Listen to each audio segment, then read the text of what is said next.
to Jesters of Ravenloft, where a group of comedians try to escape the horrors of the mists. With Shadow Nemesis trapped in the belly of an owl, the rest of the troupe engaged in desperate combat with dinosaurs. Tyler tried to save Dell from certain death and cast haste on himself to great effect before being accidentally struck down by New Rogue, but luckily the cleric healed his friends and drove off the beasts.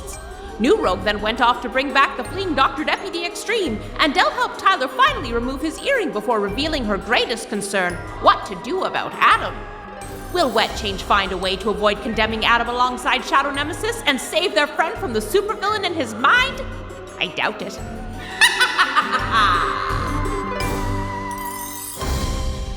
What up, friends? I'm here now. I wasn't here before, but we started, and it's Jesters of Ravenloft. We got the whole gang together, and Freddy is being an absolute nightmare, so we'll see what happens with that. I think we'll start with a quick recap of everything that's led us up to here. Admittedly, it's been like 130-plus episodes, so this one's going to be super brief, and then we're going to dive into this adventure. 3 comedians and their stage manager were sucked off of the stage at the Edinburgh Fringe Festival and thrown into the horror realm of Ravenloft. They were accidentally summoned by the god Ezra, god of the mists, who's also looking to get out of Ravenloft, and it turns out the only way out is for them to defeat Dark Lords, traveling between domains, defeating the big bads, and taking their places in a magical sleight of hand. These they trained in D&D classes to run these through. Adam became a barbarian. Tyler became a blade singer, which is a wizard who specializes in close combat.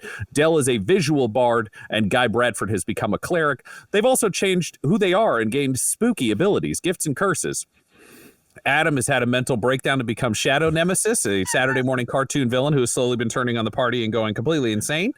He has his regular personality stuck in his head. He also is possessed by a symbiote, a la Venom, that is inside his head that he has named Shadow Master. The two of them are working together towards their goals because Shadow Master also just has Adam's perception on everything. Then, Adam also brought along a squire. He took on the mantle of the Black Knight at one point, one of the villains, and has brought along Dr. Deputy, though he has lost control of this minion as he continually got him killed and or abused him. But maybe he'll win him back. Dr. Deputy sure does love evil.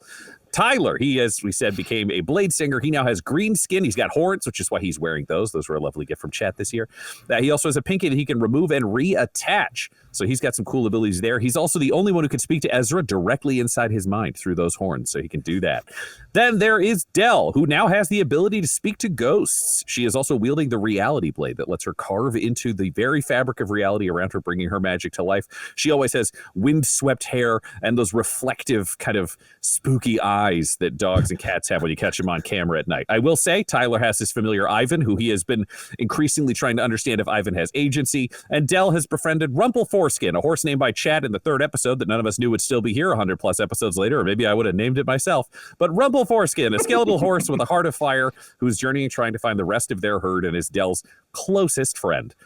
Last but not least, there is Guy Bradford, who died. He's now New Rogue. He named himself. He has become he was brought back from the dead. He now has spectral ghostly limbs from his elbows to his hands, his knees to his feet, and his eyes are all spooky, blue, glowing spectral limbs that kill anything they touch except for Jack Magnum, a goat that was gifted to him by Chat. He's got a squishmallow in the background that was also gifted to him by Chat representing this goat. They are the very best of friends, and he's determined to protect the rest of the gang.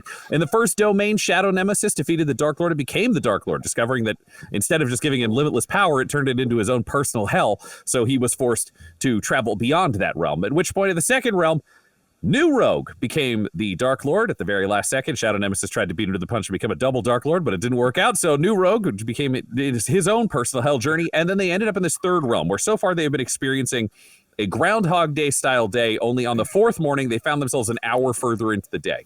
They're not sure what it means. Adele knows from the outside that months are passing. There's a single month passing each day that they are inside here. I will also say Dell has become a Bard Warlock cross-class because she is currently dating a succubus in hell named Lucretia Sanguine, who also had children with the other 3 party members. It's a polyamorous, super fun adventure.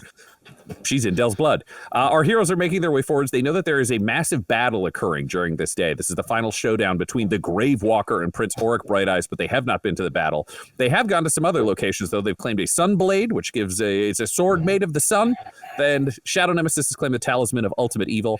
During this new day, Shadow Nemesis was kidnapped by an owl. which was blasted by Tyler, we know is landing safely somewhere else, or at least in a way that does not kill Shadow Nemesis, unless he does something else. None of us can control him or know what he will do at any point. The party themselves continued to try to find the caves. They know that there is an orc band that has captured, I believe it's a sword. I can't remember exactly which item. The Reaper's Scream. The Reaper's Scream. Nope. It's the icon of Ravenloft. I'm sorry. These are two things that were somebody's. It's fine. They got stolen. So they're going to the caves. Only new rogue who has a good sense of direction rolled dog shit, and they wandered into the woods and got attacked by dinosaurs. Dell almost died. Tyler almost died. They made their way out of combat and are making their way forwards. The big point of discussion off to the side was Dell and Tyler, who were worried about Shadow Nemesis turning on the whole party. One of the suggestions was killing him every day. Another suggestion was sending him straight to hell, which no one was comfortable with. But I will tell you, Spotify's comments, a lot of people were really not pleased with the plans of how to betray it. People were Team Adam in the Spotify comments. All right. But that was one discussion. There was also a debate about where people came from, because the Dr. Deputy came from an egg. He was horrified people came from bodies. Dell lied and said she also came from an egg, which left New Rogue confused about whether or not he came from an egg or from a body, because he also could not tell who was lying or telling the truth. And that's where we left things off. Yeah. Do any of you players have any questions about the general adventure that's gone? It sounds so logical. I don't know why you would. Perfect summary. Is New Rogue from an egg or from a body, Ryan? Fabulous. We're going to get into that. So that's a very good question to have asked. Oh, okay. All right. All righty. We return to Ravenloft. Shadow Nemesis, you find yourself inside an owl. You heard the hoot. You found yourself swept up within its innards and being jostled around in the pitch black of its stomach. But you have dark vision. You can see that you are inside a stomach, and you feel the heat of a blast through the fleshy kind of outside exterior of this beast. And it begins warbling. It goes from the flapping and the consistency of movement to something a little more shaky and vibrating while you are inside this stomach. Okay. What do you do? To be clear, this is slightly bigger. It'd be like a tent sized. Okay, there's room around you on all sides, but not a ton of room. It's not like a room you can walk around in. Okay, so like a little personal tent, not like some like Correct. I'm not glamping. Like this is No. really spacious. Okay, all This is the kind of tent you would have if you had your own individual tent as a kid.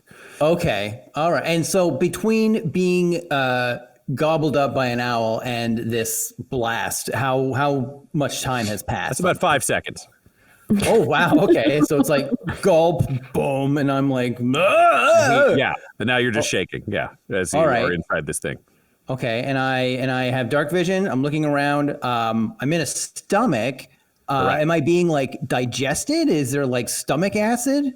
You are not seeing anything of that sort. There also aren't any like rocks or anything to grind you down. You are just being held inside this space. You can see at this point in front of you, there's some kind of muscled esophagus that you can make out.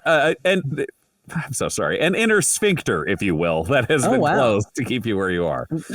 Wait, which end is like? Wait, no, you said sphincter. So is that the opposite end I came in, or is that the? It's just a ring of muscle. You know, do with that what you will. There is a larger one in front of you as you lay horizontally and shake. There is a smaller one behind you. Oh, so there. Oh, man, so there's just like a man. Okay, all right. You can roll How's the sphincters? Yeah. You can roll me either a survival or a medicine if you want to try to determine exactly where you are relative to what. Okay, so I think in this. Okay, so I'm jostled and I'm like, "Ugh," but I'm not an owl expert. I'm not like an owl. You're not an owl guy. I get it. Yeah. But like, from what I know, if an owl wanted to eat you, it would. It's not like a snake. It doesn't just like swallow you. It would like grab you by the get your talons, break your neck, take you somewhere, eat you. So this owl has just taken me somewhere. So knowing, I don't think I'm in my little like moody, grumpy phase anymore, because getting eaten by an owl, I think pretty well like snapped me out of it. But I think the owl may have saved me from the Gregornin like zombies, and not like the zombies like he took over, but like my friends who were just controlled by Gregornin. I think maybe this owl saved me from these people. And especially since I guess I could tell it got hit by something. So it's like, oh, it took Shadow Nemesis. We can't let him take Shadow Nemesis. Bang, bang, bang, bang, bang, bang, bang. This is what's going through Shadow Nemesis' head. So no, yeah, we can't let him take you. Well, I'm just gonna kind of like hang out. I'm gonna see what happens. I'm gonna see, like, is this owl taking me somewhere? Is this owl like, maybe there's a whole like league of people who know the truth, who are against Gregor, and I'm going to this like owl league that they'll help me. So I'm just gonna hunker in and just see what happens. And you hunker down and remain in position, and it takes nearly 15 minutes before you start feeling things slam into the exterior of this body and you're battered down. Can you give me a Constitution saving throw? Oh man, does this count as danger sense? I'm gonna say we'll make it a dexterity saving throw, and then yes, I think you were aware that you were getting jostled in here, so you might not be able to see the exact threats, but you know that this is happening. Okay, so dex save. All right. All right, that's a total of 16. Okay, you will only take 1 point of damage. That is all from getting jostled into this. And then there is one final brutal crash. Can you roll me another dex save, but this one will be at disadvantage? Okay, I have a question after this one. Okay. Right. I love questions. 5. Oh, well, 6 total. 6 total.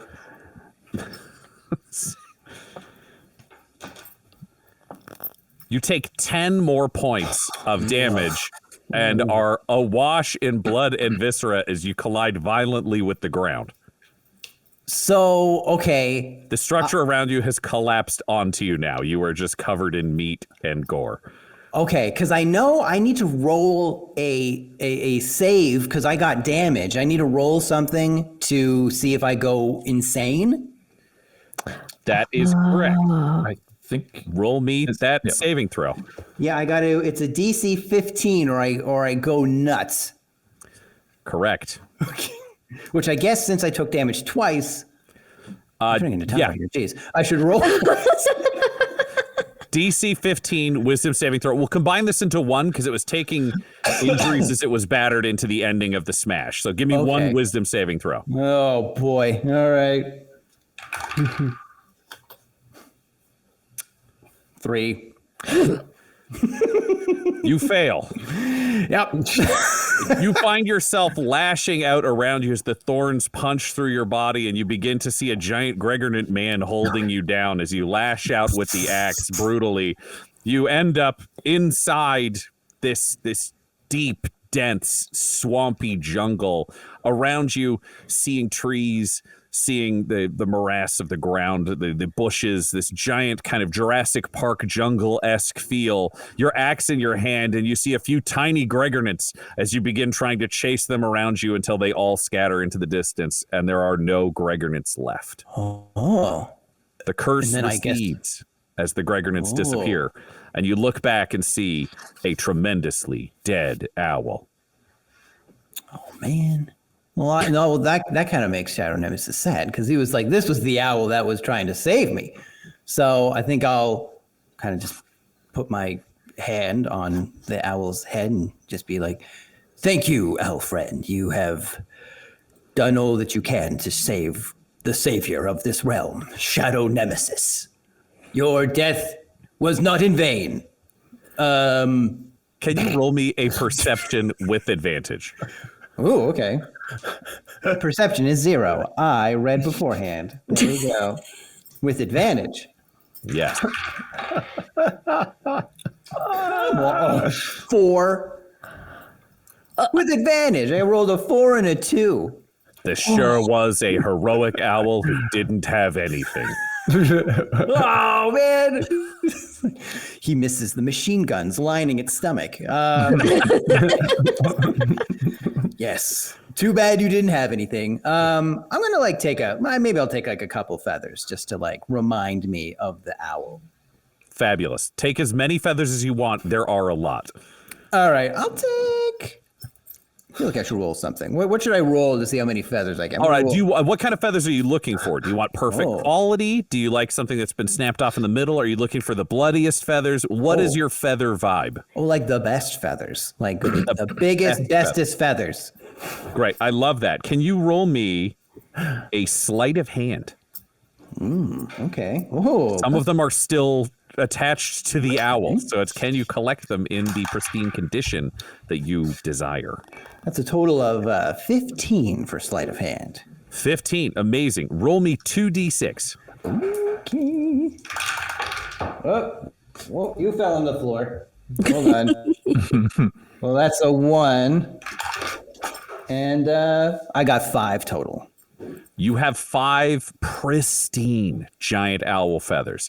They've got the full color where it shifts a little bit over the course of the length. They are long. The central spine is unbroken. They end in a perfect quill if you wanted to write with them.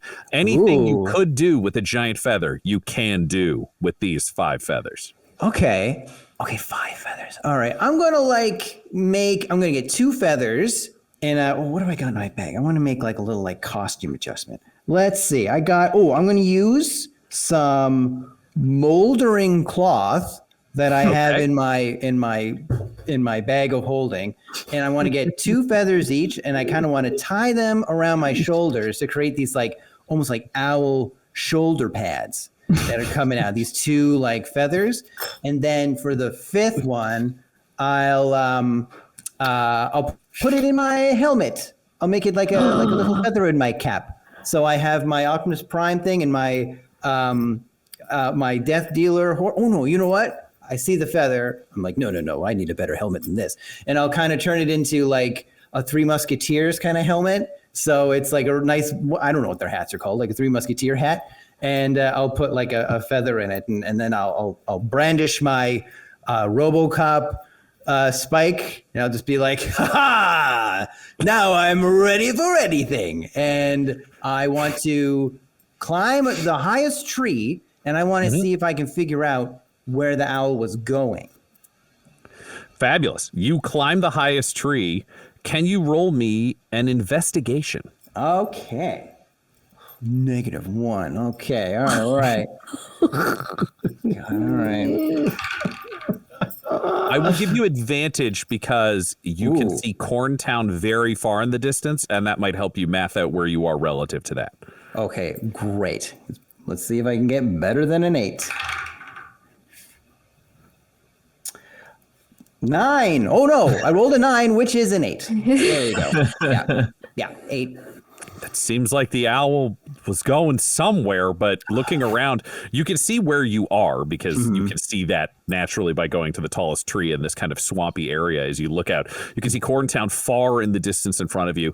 And to either side of you, you can see the large mountainous hills where you know the battle is taking place. And the other that, can you roll me a history? Okay, oh God. All right. What's my history? Oh, -1. Here we go. All right.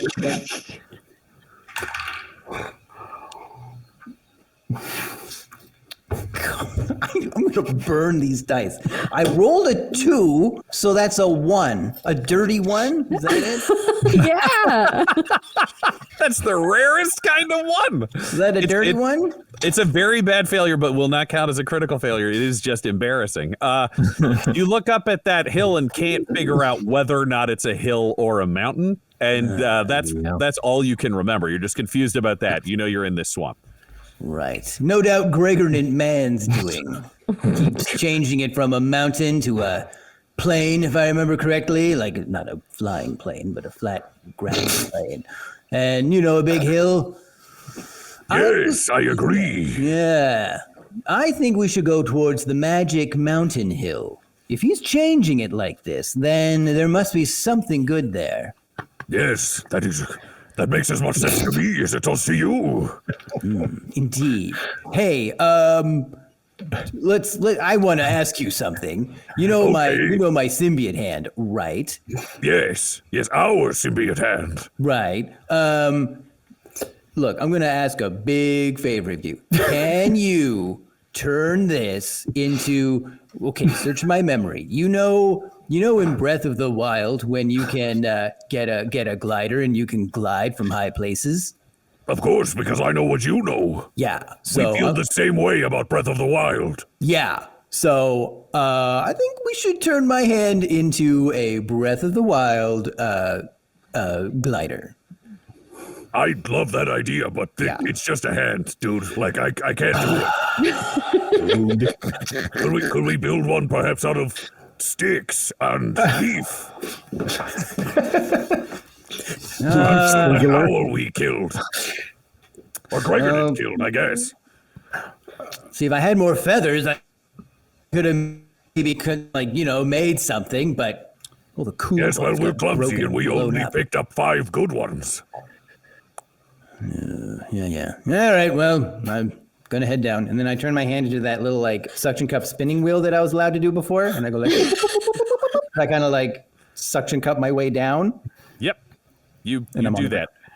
And you're on the ground again. So do you All right. want to try to build a glider now? No, I'm over that. Let's just walk over to where I said that mountain hill was. That hill, yeah, that sounds good. Yeah. Let's see him change it while I'm looking at it. I mean, we can't see through the trees or the foliage now that we're down here, but I imagine he might. Oh, he changed it because we can't see it now. Oh, I hate him. I hate him so much. God. I hate him as well. All right. Well, tell you How what. can we save our friends from him, though? Well, we gotta kill him. That's how you save him. You kill him, then we become the Dark Lord, and as Dark Lord, we'll be able to release the spell. And then when we do, they'll like us again, and they'll let us do what we want. Just a second. I don't think that's a good plan, I'm gonna be honest. Well, I think we might be too obsessed with Gregor and Man. What if they were telling us the truth about the axe? He rolled a nat 20 on his wisdom. Oh wow. What if the axe is making us think everything around us is Gregor because we hate him so much? But And we actually killed that owl and see that dead squirrel over there, and probably that bird. wait a minute. What? Hey, but this is just a fun axe. This it can't No, control what I remember do. Tyler told us that we thought he was jealous, but what if we were wrong because the axe was in our mind? Oh, great. So what? So now I've got this fun axe is actually not a fun axe? Is that what you're saying?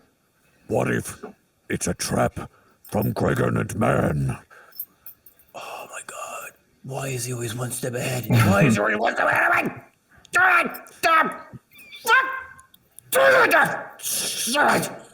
I just want to. I'm going to chop a tree down. I chop it down. You are strong enough that I will just allow that to happen, and it crackles down. Can you roll me a stealth check with disadvantage? Whoops. Okay. Maybe I very quietly chop the tree down. Okay. All right. So my stealth. What's my stealth here? Okay, that's a respectable 13. Respectable 13. You are chopping a tree down and it falls with a crash, and you find yourself standing over it, just breathing heavily, having at least hurt something innocent in this world to help salve your anger. And that's when you feel the slightest tremor beneath your feet. And you look down and you can see a pool of the owl's blood behind you. It just vibrates a little bit for a moment and then goes still. And then vibrates a little bit for a moment and then goes still.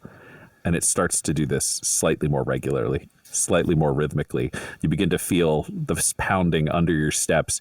And that's when you turn around, and bursting out of the foliage is a 20-foot tall, 60-foot long Tyrannosaurus Rex.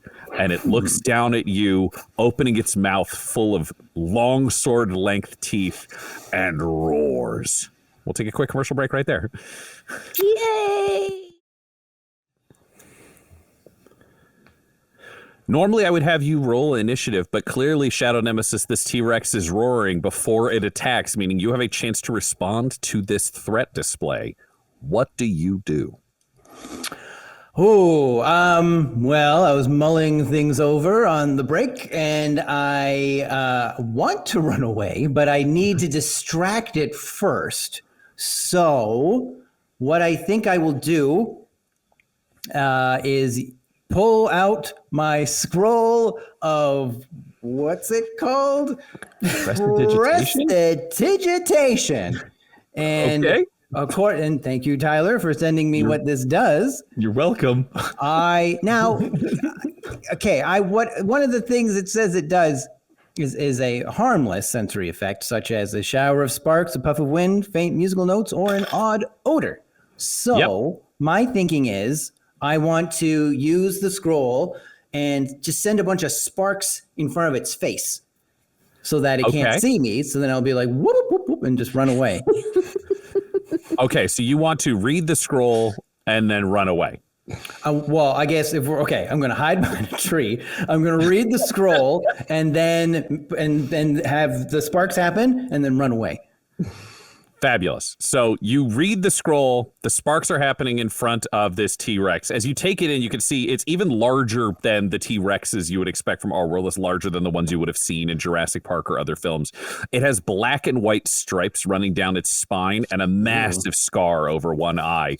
But the sparkles obscure that, and you turn and bolt. What is your running speed? Like, what is your speed? I think it's 45 feet. This is 45 feet, yeah. Yep, that makes sense to me.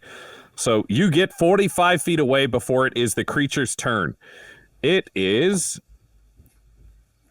with a nat 1, you start getting a lead as it was clearly distracted and is not sure exactly where you went as you sprint away from this. Can you roll me a stealth? Well, actually, here's the question I will ask you strategically. Are you trying to, after you've blasted it and get out of sight, are you trying to sneak as you hurry away, or is this just a full as fast as you can go, book it? Is it the athletics or stealth? Oh man, I think I gotta book it, and then hopefully I can find some landmass to protect me in the distance, like a hill or a cave or something. Great, you start sprinting. You are moving quickly. You've got the assistance of your symbiote behind you, but it rolls a very, very good tracking pursuit roll. And you realize as the ground under your feet shakes and you hear another roar far too close, it is faster than you and closing the distance. It is not yet within sight of you because your sight is very limited as you dash, leaping over logs and dodging the other brush around you, but it is right on your tail. What do you do? Is there a limit to how many times I can do prestidigitation? I can't even say this You word. use the scroll, so the scroll is gone and you've cast it. So that scroll is used up. Oh, no. Oh, man. Oh, okay. Well, there goes that plan. All right. Well, then, I will pull out from my bag my rat whistle. and I'll hopefully I can summon enough rats that it'll be like, hey, look at these. This instead I can eat. And so I pull it out and I do I think I did the dragon sword, like, You did. and I just wait for all the rats to come. And then I'm still running. So you're breathing into this thing while you're running at the fastest pace ever? I can do it. Establishes Adam's complete lack of knowledge about how flute works, but luckily it's magical, so it's possible. Now, if I remember correctly, Adam, the flute controls rats, but it was the hat that directly dropped rats around you, right? So you're preying on there being rats in this jungle to appear in control. Yes, because my hat needed cheese. And I don't. No, it was recharged. It was re-cheese for you. Oh, it's got cheese in it? Yes. But you did the other. So can you roll me? Okay, roll me a survival. Rats. Survival. All right, +2. Not 20. Hey. Yeah, total 22. Rat City. You are luckily like, hey, running right. You're running right by a rat's nest where one rat is looking out like a meerkat, just observing what's happening nearby until a horde of rats are running along with you. You're at the center of a small carpet of rats dashing through the jungle together. All right. And they listen to me, right? This is the thing. You're playing the flute at rats? them. How do you flute command them to do what you want them to do? I want the rats to make a man shape like to pile up on each other and make a man shape. And so it's like I want to say like, make a man. So my flute's like, make a man. And I wanted to make a man and just to stand there and like act a little like, you can't catch me, like kind of saucy kind of look. And as the I mists run away. swirl up around you. Oh, Can you man. roll me a d6? Oh, wow. All right. Rats. 6. You see those rats form up into the shape of you behind you, and they're all going like, they got hands on their hips and they're dancing away. And you keep running until you see, like, as you look back over your shoulder, as you run, you see the T-Rex come out, and the rat man gives him the finger and bolts, and the T-Rex is confused, trying to snatch at rats, but getting none of them as you dash away and clear of the immediate danger. Oh my God. Oh, Wow, great job. Oh, thank you. That was crazy. I just keep running. I don't know how many more T-Rexes there are. I just want to keep running until. And you do. You keep running through the woods. Meanwhile, the camera cuts over to Tyler. You've been left with New Rogue as Dell led Dr. Deputy Extreme away from this conversation, not wanting to have to do the birds and the bees talk. New Rogue is looking at you in this jungle, standing near some ultra raptors that you defeated, and he needs to know whether he came from an egg or a belly. What do you tell New Rogue? New Rogue, I'm not 100% sure.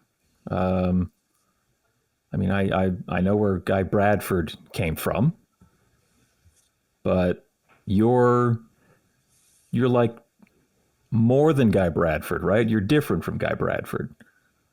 So I didn't see you come from an egg, and I didn't see you birthed or anything like that. Okay. My friend Guy Bradford fell down and you stood up. So I guess that's when you were born.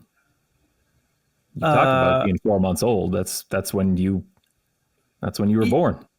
No, I mean I get that. That's not where the confusion is. I mean, like the body, where'd that come from? Like, did you see Guy come from a belly or come from an egg? Did you see the birthing process with Guy Bradford? Not Guy Bradford specifically. I think he might be 1 or 2 years older than me, so just not feasible. Yeah, but I would assume he was born like many children. I believe Guy Bradford was born. Okay, well, I'm not getting answers, I guess. So like born from. Like, do you want me to like take you through the specific steps of how childbirth works right now? Well, okay, I think I'm confused. Well, you see, Dell came from an egg, and you're saying you didn't, and I don't know. It'd help me put 2 feet on the ground if you could explain sex or eggs or wombs sex can happen a lot of different ways for a lot of different people. Are you talking about specifically like biologically reproductive sex? Yeah. Okay. A penis goes into a vagina and inseminates a little egg and becomes like an ovum embryo thing. And then a baby grows from that over like a gestation period of like 9 months. And then the baby is birthed through the birthing canal. That's hot, man. A lot of people are crazy about it. They love it. Yeah. Okay. See, I feel like that's how I would come from, right? Like, I think so. Through an act of love that only like a god could bestow upon like it was a creature. Definitely from a place of love. We all collectively begged Ezra to bring back our friend Guy Bradford. Right. And he gave us you. He brought Guy back and you became New Rogue. Okay. Yeah. Okay, so I'm leaning more in towards like the womb option. But can you tell me? The mist swirl up and around you, New Rogue, giving you a pop culture reference to help you further understand the concept of sex. So in like Poltergeist 2,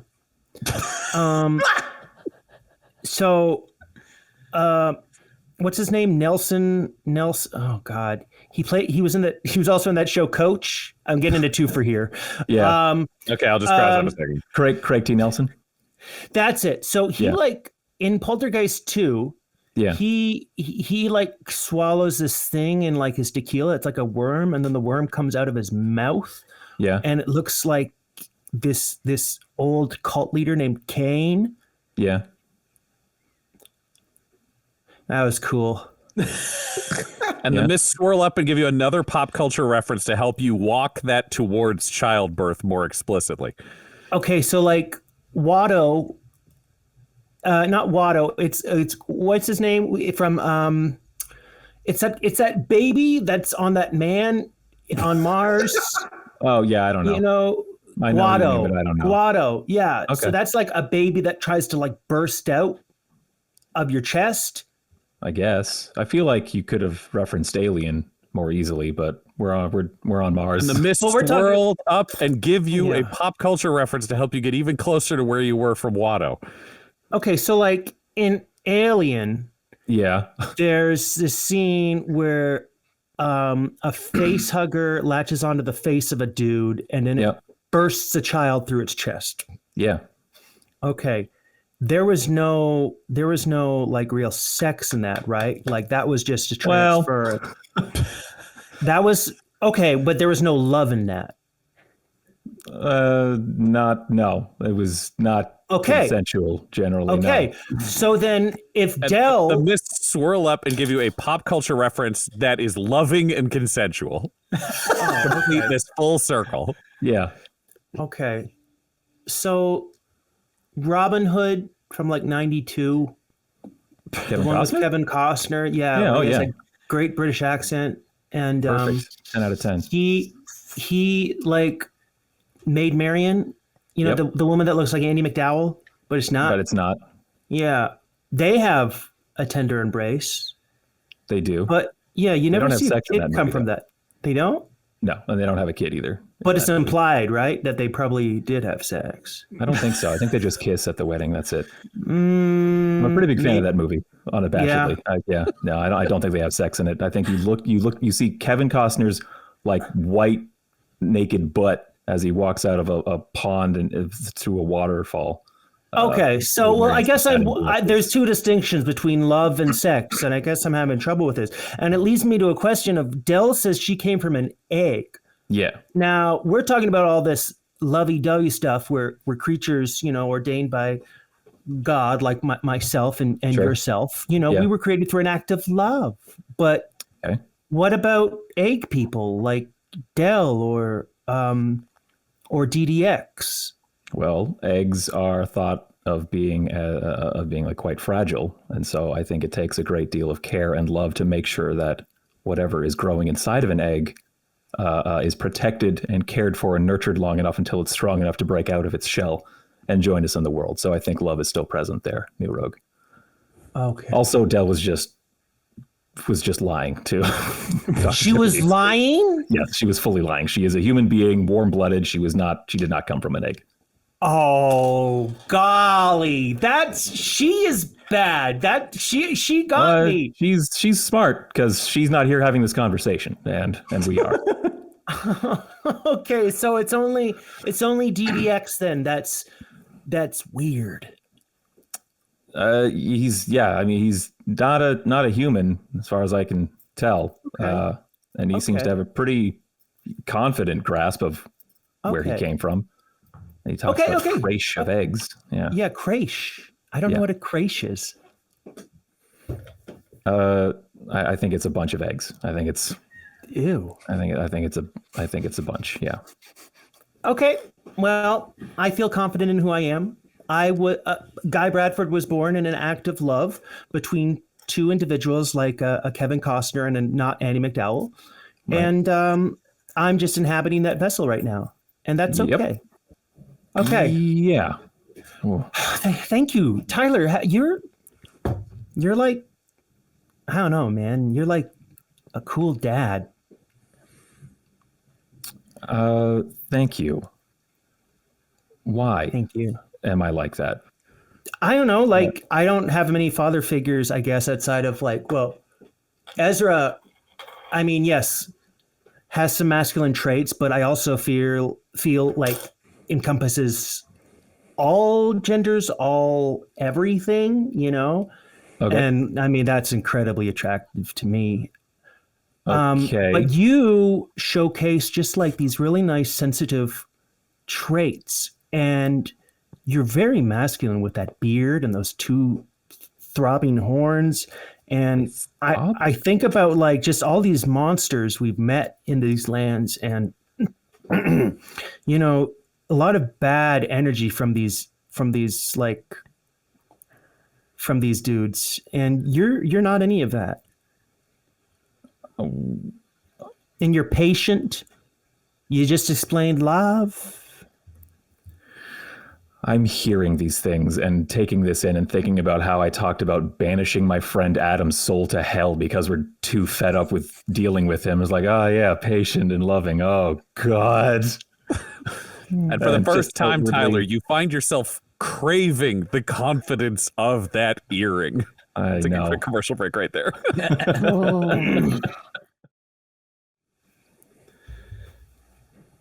Tyler, you and New Rogue begin to move forwards, having, I would say, completed your conversation, but maybe not fully explored and solved all of the issues discussed in it until you rejoin Dell and Dr. Deputy Extreme up ahead. Can you all, or do you know what, Dell, can you roll me a perception and have advantage for the rest of the group with you? I'm rolling perception with advantage. Correct. Okay. Ooh, that is 21. Wow. 21. You hear footsteps sprinting through the jungle nearby. You've got Dr. Deputy Extreme immediately beside you and Tyler and New Rogue coming up behind you. What do? You Like, realize they're about 40 feet away, but you can't see them. Oh, then I will grab my sending stone, and sending stone to New Rogue is just like, I hear footsteps. Everybody get down and be quiet. I hear something. Okay. Del, can you roll me? Oh, sorry, Tyler, go for it. I don't hear that. I don't have a sending stone. Just New Rogue whispers, okay, and I keep walking, I guess. No, Tyler, no. Get down, Tyler. Down. And I have enough sense to be like, he's whispering and saying get down, so I will. I'm like, what's going on? Hey man, it's me, Ivan. Can you hear me, man? Yeah, I can hear you, Ivan. Shadow Nemesis is like up ahead, and he's like sprinting by, man. If you guys hide, he won't know you're here. Why would we do that? I was just telling you how to play out, man. I don't have judgment. You're in charge. I cast message to Dell and say, Ivan says there's Shadow Nemesis is running through the jungle, and if we hide, he won't see us. Is that what we're hiding from? Oh, no, I just heard a noise. It's Shadow Nemesis? I'll cast message again and say, yeah, I mean, that's what Ivan says, yeah. Do you use the sending stone to send over to Shadow Nemesis? Hey, are you near us? We hear you running. Shadow Nemesis, you hear that come out of your sending stone right away. Del, is that you? Yeah, we're, can I pinpoint which direction he is from the footsteps? He's directly ahead of you, so based on your general direction, you would think he is north of you, you are south of him. Yeah. I think we're pretty close to each other. If you want to slow down, we can catch up. All right. I'm going to stop running. Okay, stopped. Now I'm going to take big steps forward. Hey, Doing it. Hey, and you see a bat with galaxies in its wings flutter down in front of you, Shadow Nemesis, and fly towards the rest of the party. Yeah, I guess I know what Ivan looks like, right? Yeah, you'd spot Ivan. So you're all reunited 20 feet away from where you were standing. There was very little distance between that. The party is once again all in the same place. Okay. In my head, before I kind of give like a friendly wave as I walk up, but in my head, Shadow Master, I'm going to be like, all right, Shadow Master. So chances are they're still being controlled by Gregor McMahon, but we're going to play nice. So we can maybe see the grand scheme of things, if you know what I mean. That's possible, but remember, it could also be our axe making this whole thing seem way more important than it is. The axe that Gregornin gave us. Yes, of course. But I think we should. I mean, the mist gave it to us. What if Gregornin is the mist? Well, then we're fucked. Oh, all right. Well, let's just play it cool. All right. We'll keep an eye out. Play it cool. And when we have a chance to figure out the Gregornin mystery, we'll take it. I just have to say, every time you say "we," it makes me so much more happy. Well, I mean, you're here too. You're here to help me. No, say "we." Stop it with the "you." We were doing really good. Oh, look, I get ideas, and then you help me with the ideas. So Then we help us with the idea. oh my God! Hi, Del. Hi, it's me. Hey, Shadow Nemesis. I'm running up, trying not to be too loud. Did you kill the owl? We figured you could kill the owl by yourself. And I kind of like point to the feathers on my shoulder, like, what do you think? And my cool hat that no one has referenced yet. Wow. Yeah, you look extra snazzy. Are you okay? Are you hurt? Well, I had a run-in with a get ready T-Rex, but I was able to outsmart it. Left him running back into the woods. But yeah, That sound for any listeners on the podcast was Adam cracking his knuckles in real life in character. Incredible. Sorry. Yeah, just took one look at me and was like, well, I'm not messing with that. And then I just decided to run quickly here. Well, good work, because I gestured down at myself. I have gashes and I'm bleeding. Gross. What happened to you? Dinosaurs ate me to death. Dinosaurs ate you? Oh. Yeah. So we got to try not be too loud or we'll attract more dinosaurs. Oh, right. Oh, hey, maybe I could also be healed or something, because though I beat the dinosaur, I, am still a little bit hurt. So maybe I could get some healing action. Yeah, we can ask New Rogue. New Rogue. Hey. Right. Hey, Shadow Nemesis is kind of hurt. Yeah, I need some healing, New Rogue buddy. New Rogue, as you take in your three friends, you realize, I believe, Del, how many health points do you have left?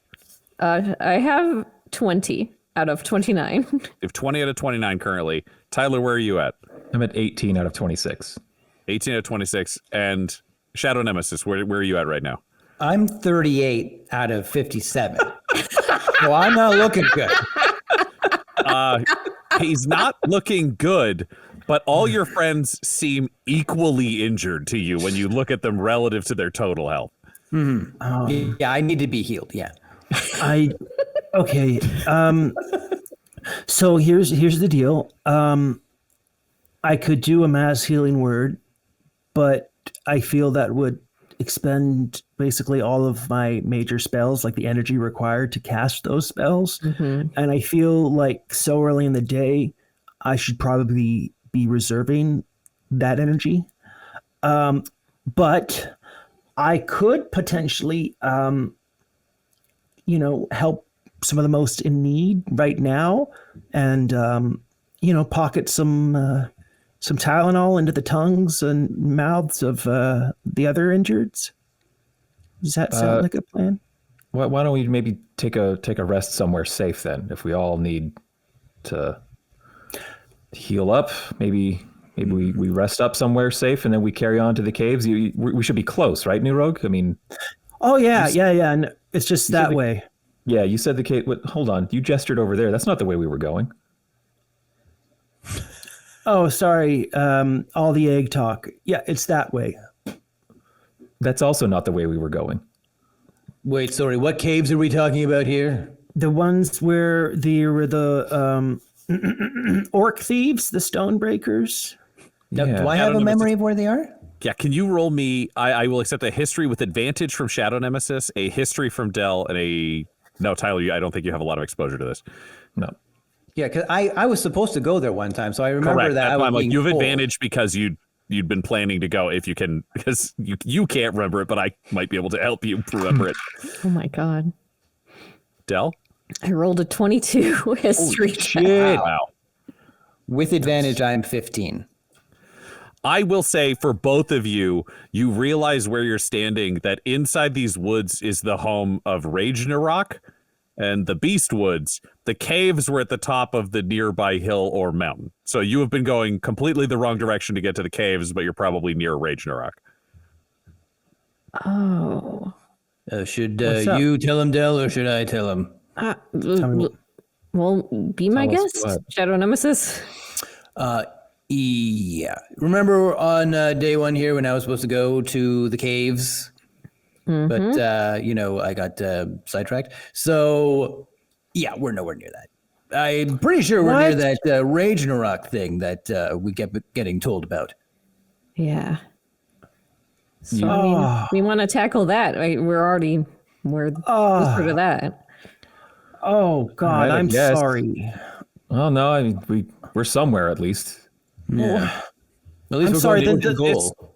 It's in this moment of collective realization that you all start hearing drumming distantly in the woods, echoing towards you.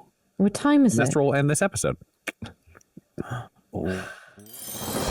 That's the end of this episode, listener, but next week you could become a watcher and affect the Jesters' adventures by joining our Twitch stream, which happens every Wednesday night. If you join our Twitch chat, you can give the cast magical items, name NPCs, and decide the events that shape Ravenloft. So catch up on the story, follow Dum Dum Dice on Twitch, and join our weekly stream right away. Jesters of Ravenloft features the voices of players Tyler Hewitt, Del Borovic, Guy Bradford, and Adam McNamara, alongside Dungeon Master Ryan LaPlante. This episode was edited and mixed by Laura Hamstra, and Jesters of Ravenloft's artwork was created by Del Borovic at delborovic.com. That's DELBOROVIC. Our theme song is Dark Mysterious Halloween Night by Sound Gallery by Dmitry Taras, and our ad breaks use the tracks No Control and Chiefs by Jazzar, JAHZZAR, whose music is available at freemusicarchive.org. For all things Dum-Dums and Dice, including merchandise and how to join our Patreon, you can visit dumdumdice.com or find us on social media at dumdumdice. That's DUMBDUMBDICE. Now get out of here before the mist gets you too!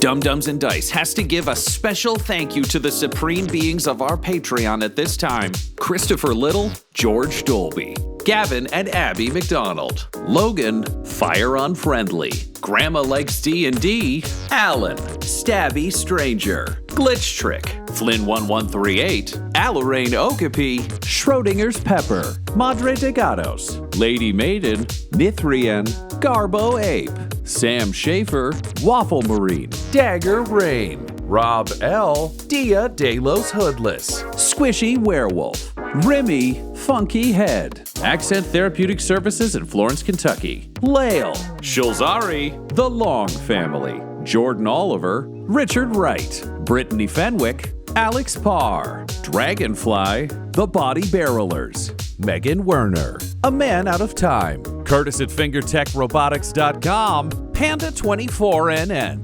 Shendra D, Your Homeboy Bones, Ellis Hatch, Odigenous, Beef Not Cheese, Kai Koa, Squire Solaire, Sandy Sassy Pants, Adam, Amira Lockhart, James Molina, Nick Hemsing, and Jill and Noel LaPlante. If you want your name to be added to this list, you can join our Patreon too at patreon.com/dumdumdice. Thanks to them, and a little bit of thanks to you.